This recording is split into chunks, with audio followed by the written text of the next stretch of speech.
O começo de vocês, hoje eu imagino que existe uma estrutura preparada, em termos de vestiário, dos locais para que vocês possam se trocar e tal, que hoje existe uma estrutura para receber as mulheres, porque normalmente nós somos mulheres apitando.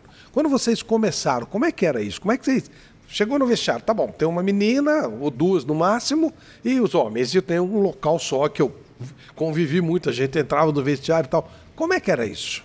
Era de quem vai tomar banho primeiro, quem vai se trocar primeiro. Então, um fica e o outro fica do lado de fora esperando. Era isso. Então, os meninos ou os homens vão tomar banho agora. Então, eu saía e ficava do lado de fora esperando. Aí, quando eu ia tomar banho e me trocar, eles ficavam do lado de fora esperando. Hoje, realmente, você tem muito mais estrutura. Hoje, a maioria dos estádios, você já tem essa conexão de ter um lugar separado para a mulher. Mesmo que não fosse o vestiário que eles tinham construído para a arbitragem, hoje eles já conseguem dar uma salinha separada para a mulher, muitas vezes. Mas eu vou até contar uma coisa assim que eu também acho que eu nunca contei em lugar nenhum. Em uma das situações, teve um jogo que um árbitro queria ficar de sunga no vestiário. Aí eu falei assim, não. Ele, mas é sunga. Eu falei, mas você está na praia? Você não está na praia. A gente está num ambiente de trabalho. Por mais que seja esporte, a gente está num ambiente de trabalho. Eu não vou me sentir confortável você de sunga no vestiário. E ele era casado. Eu falei assim, tudo bem para você, no ambiente de trabalho da sua esposa, ela está de biquíni? Aí ele falou assim, nesse sentido não. Eu falei, então, por favor, eu também não vou me sentir confortável. Então, assim, às vezes você tinha uma outra coisa que acabava acontecendo, mas eu acho que foi a única vez também. Na maioria dos casos, os homens foram se acostumando, foram entendendo nessa, agora eu tenho que sair para ela se trocar, agora ela vai sair para a gente se trocar. E não teve problemas assim, maiores não de vestiário. Mas os vestiários tinham estruturas terríveis, né? Até para os homens. Não só os vestiários, campos, né? Flávio, você fez muito jogo, assim, muito mais do que eu na carreira. E aí você tinha lugar que você ia que não tinha água para te dar. Né? Normalmente, quando as pessoas acham que não sabem, mas quando você vai para os jogos, a equipe mandante, ela prepara um lanche para você. Tem lugares que você tem banquete.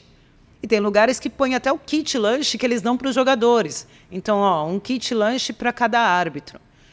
Isso é comum. Tem lugar que nem água tinha. Não tinha água para beber, não tinha água para tomar banho. Então, você tem lugar estádios assim, sem estrutura, infraestrutura nenhuma até hoje para fazer o jogo.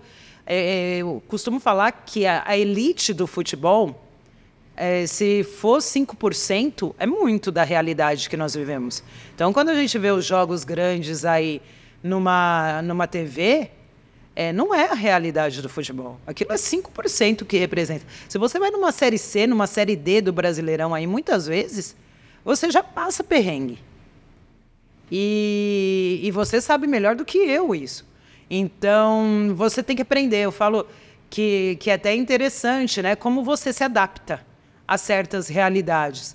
Mas você gosta tanto daquilo que você faz que você vai e depois você dá risada de tudo isso. Uhum. Você fala, fazendo várzea, não jogos oficiais, mas fazendo várzea, tinha a vez que eu tinha que me trocar no carro. Tinha a vez que eu pedi num bar, não tinha vestiário, isso eu não esqueço, não tinha vestiário no campo de várzea. Aí tinha um bar. Eu falei assim, tem um banheiro para eu me trocar aqui? E muitas vezes você já aprendia e saía de casa trocada e sabia que você ia voltar para casa sem banho, sem nada, com aquela terrona, entendeu? E só ia tomar banho quando chegasse em casa. A gente falou em assédio, insinuações para fazer o resultado. Aquela coisa era muito, lá atrás tinha muito isso, né? Do cara, você falou de lanche, o cara...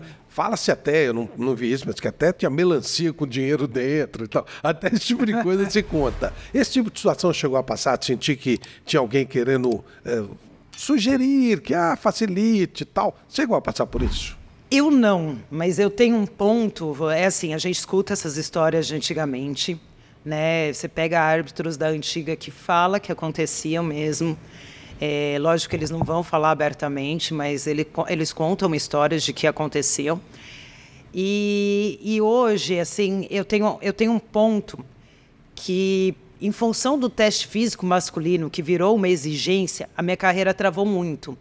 E eu falo que eu tinha uma força psicológica para estar no campo, mas eu acho que faltou o meu mental para a parte física em passar em teste físico masculino. E isso travou muito a minha carreira. Então, eu não fiz Série A de Brasileirão. Eu não fiz Série B de Brasileirão. A Renata, que as pessoas veem, fez Paulistão. Foi CBF, mas foi CBF fazendo finais de campeonato brasileiro feminino. De fazer Série C. E eu fiz uma Série C. Do profissional CBF, eu fiz uma Série C.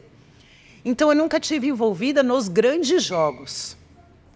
Então, eu não passei por isso. Eu não posso falar isso na minha carreira. Nos pequenos jogos que eu fiz, e no Paulistão que eu fazia, não. Eu não passei por isso. Eu passei uma vez fazendo um jogo no interior, mas não com a arbitragem. Era um jogo que um time não podia perder, porque senão ia ser rebaixado, e o outro time, na teoria, tinha que ganhar para classificar para a próxima fase. E, dependendo dos resultados, se empatasse, ia ser bom para os dois. O time da casa, que estava jogando para não perder, ele fez 2-0. De repente, no segundo tempo, ele tomou 2 gols, que você olha e você fala, o que é isso? E com os outros resultados, deu certo que um não caiu, o outro classificou. Aí, no vestiário, depois, foi um dos coordenadores desse time da casa, e ele olhou para mim e falou, eu olhei, eu falei assim, vocês estavam jogando bem? Vocês abriram 2-0, o que foi aquilo? Ele falou assim, a gente está numa reunião interna agora no vestiário, porque a gente sabe que o nosso goleiro não toma aqueles gols, e a gente acha que ele entregou. Então, essa situação eu vivi.